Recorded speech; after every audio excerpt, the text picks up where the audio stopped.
बजरंगबली। आज हम आपके लिए इस वीडियो में लेकर आए हैं हनुमान जी के जन्म की कथा। किस प्रकार हनुमान जी का जन्म होता है।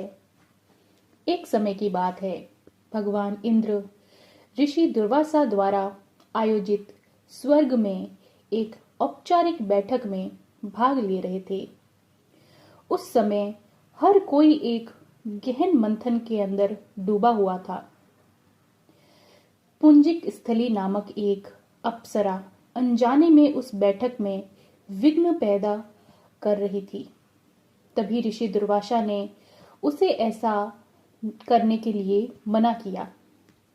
ऋषि दुर्वासा की कई गई बातों को उस अप्सरा ने अनसुना कर दिया।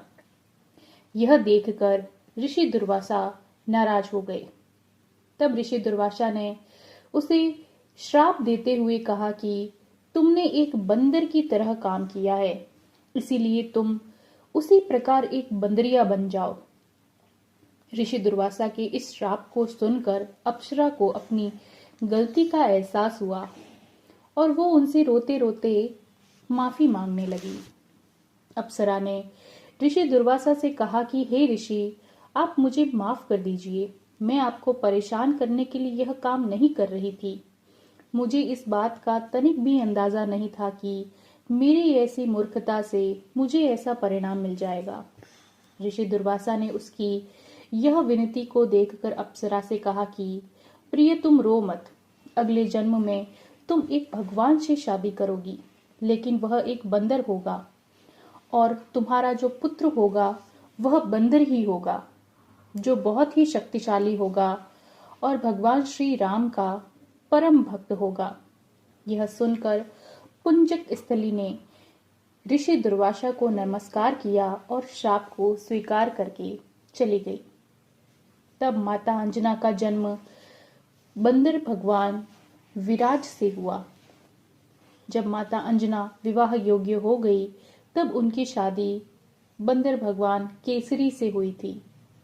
इसके बाद माता अंजना अपने पति के साथ सुखी जीवन व्यतीत करने लगी। अंजना और केसरी एक शांतिपूर्वक जीवन जी रहे थे।